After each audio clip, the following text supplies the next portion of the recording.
plus tout casser au dernier moment. Vous êtes resté combien de temps devant l'entrée du théâtre? Ah ben le temps que toutes les stars rentrent, et puis après je suis reparti. Mais j'ai surtout pris soin de ne pas regarder les stars. Parce que si on est une star, on regarde pas les autres stars. Sinon on ressemble à un fan. Bah voilà, on ressemble à un fan. Je crevais d'envie de les voir, mais je les ai pas regardés. J'ai tourné le dos comme si j'attendais une voiture qui arrive avec une star dedans. Mais j'ai fait ça toute ma vie. Je l'ai fait aussi au Festival de Cannes. Non. Eh oui. Jeune, quand j'avais Hein, Gaston, 14 ans, j'allais à Rouen et j'entends tu mets pas ta ceinture, gros? et monsieur, il y a une grande la rue Jeanne d'Arc. C'est chic, avec des beaux immeubles anciens et des belles portes cochères comme ça. Et j'entrais dans ces portes rien que pour le plaisir d'en sortir. Et que quelqu'un peut-être puisse me voir sortir de cette porte en se disant Ouais, ah, bah, ça, il a de la chance, il habite là.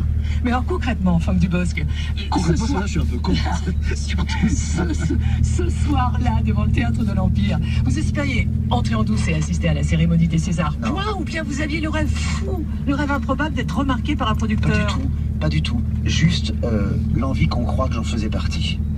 Juste ça. Non, pas du tout l'opportunisme de vouloir rentrer.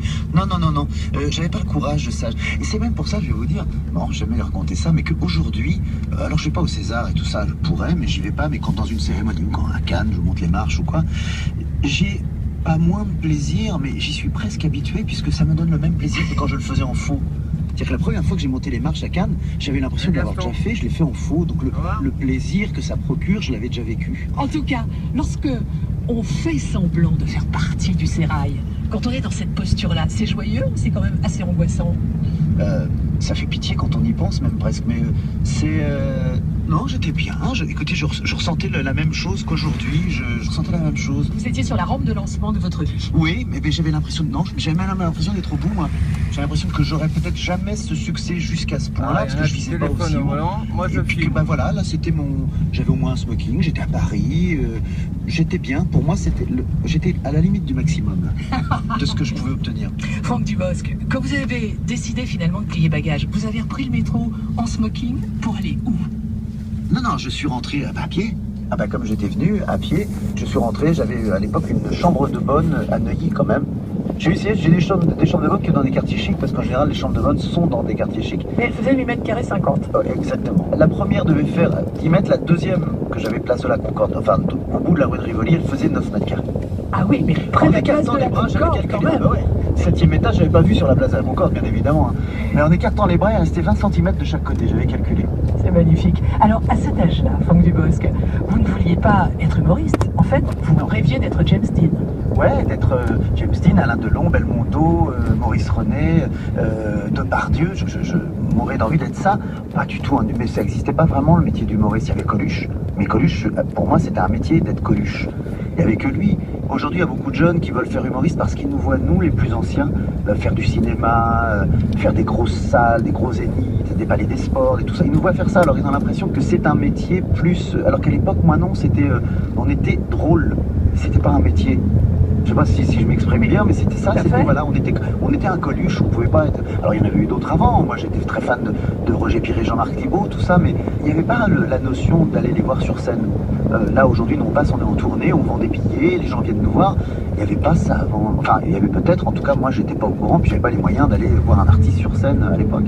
Alors au début des années 80, ce sont les gueules cassées de Bad Boys qui étaient à la mode. Qu'est-ce qu'on vous disait dans les castings? Bah, moi on me disait que j'avais une gueule de jeune premier. Sauf la première fois que j'ai fait un casting pour les jeunes premiers, on m'a dit t'as pas une gueule de jeune premier. Mais c'est tout ce que je disais à un moment, je disais je suis trop bon pour faire les moches, et puis trop moche pour faire les beaux. J'étais un peu au milieu comme ça, et puis on me disait, je me souviens d'un casting, j'étais allé à un de mes premiers castings pour la figuration, des silhouettes, des petits rôles, des toutes petites choses, et puis j'avais mis une belle veste, je m'étais habillé, j'allais à un rendez-vous de travail, quoi, donc j'avais mis une veste que j'ai utilisée dans mon ancien spectacle d'ailleurs pour faire mon arrivée à Paris, une veste à carreaux immonde, discrète, très discrète. Et puis je suis arrivé, et puis le directeur de casting m'a dit, toi Franck, tu viens quoi, du 16e, de Neuilly, Passy, j'étais flatté, vous vous rendez compte, ce jeune homme qui essayait de se montrer à la sortie Ce jeune homme qui avait grandi dans une HLM du Grand Public et qui avait finalement une tronche de fils tout bourgeois. On me dit, voilà, on croit que je... Ah là là, moi, pour moi, là, ça y est, c'est le rêve.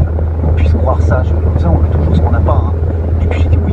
Et là, je suis désolé, je cherche des mecs qui viennent du 18e arrondissement. Quand on habite Paris, après, on sait qu'il n'y a pas de grande différence spécialement. Et je dis, bah tant pis. Et j'avais gagné, j'ai fermé la porte.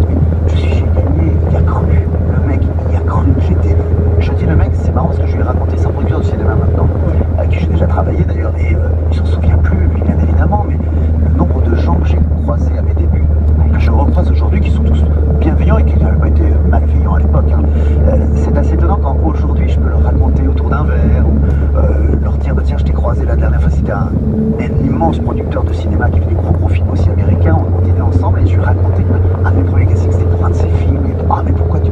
Les mecs ont le réflexe de dire mais pourquoi tu m'en as pas parlé? Parce que j'étais un jeune homme de 19 ans qui connaît pas ça. Mais c'est ni une revanche, surtout pas parce que je suis vraiment pas heureusement là-dedans, mais c'est un beau petit plaisir parce qu'on en parle, ça fait des souvenirs. Voilà, j'ai beaucoup de beaux souvenirs qui n'ont pas tous abouti, mais ça reste de beaux souvenirs les uns des autres comme ça. Alors, Franck Dubosc, on vient d'évoquer l'anecdote savoureuse de la soirée des Césars au cours de laquelle, à l'âge de 20 ans, vous faisiez semblant d'être invité, mais où l'histoire devient vraiment étonnante, c'est quand, quelques années plus tard, l'Académie des Césars vous propose de remettre une statuette. Là, contre toute attente, vous qui entre-temps êtes devenu une star, vous refusez d'être remettant. Pour quelle raison? Ouais, alors j'ai refusé plusieurs années, là aujourd'hui je le ferai sans doute, mais parce que je m'estime pas, surtout au moment, à la première fois on me l'a demandé, j'étais connu, pour eux c'est toujours bien d'avoir des rigolos qui viennent remettre des statuettes parce que c'est pour la télévision, surtout il faut combler le plaisir des gens qui sont dans la salle du cinéma, puis aussi le téléspectateur qui regarde, donc avoir des... La première fois qu'on vous l'a proposé, vous vous sentiez en décalage avec le monde du cinéma? Bah oui, parce que j'avais pas mes lettres de noblesse entre guillemets, je crois que je les ai aujourd'hui, mais j'ai fait plus de films, et puis surtout, je me mettais à la place de la personne qui recevrait le César. Moi, au jour d'aujourd'hui, si un jour je reçois un César, j'ai pas envie que ce soit un comique qui me la remette, j'ai envie que ce soit un mec qui m'épate, quoi. Alors, ça n'a pas diminué, hein, parce que si on me demande de remettre un grand prix d'humour ou quoi, je dirais, ben voilà, ou de comédie, mais là, je suis, non, moi ça me ferait chier à la place de l'autre. Alors, j'ai pas envie de voir dans ses yeux une déception, c'est un bon moment, on en se voit toute sa vie. Et puis, c'est pas de l'humilité du tout, ni de... Ni un péché d'orgueil inversé. Non, du tout. J'ai pas fait ça pour dire, non, tu pourrais, non. Je pense ce que je dis à cette période. Aujourd'hui, je veux bien en mettre.